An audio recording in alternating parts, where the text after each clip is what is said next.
Il 2021 sta per andare in archivio e scatta il conto alla rovescia per l'apertura della quasi totalità della strada pedemontana veneta.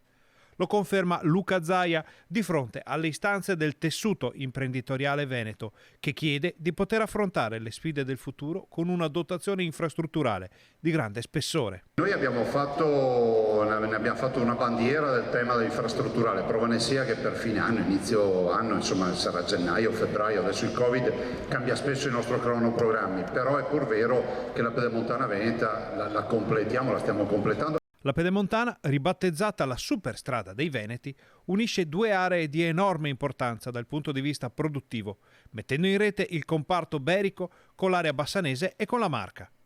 Ma la ricaduta sul territorio di questa infrastruttura arriverà molto più lontano. Questa spina dorsale dalla quale poi questo effetto pettine dal quale poi si articolano anche le altre viabilità.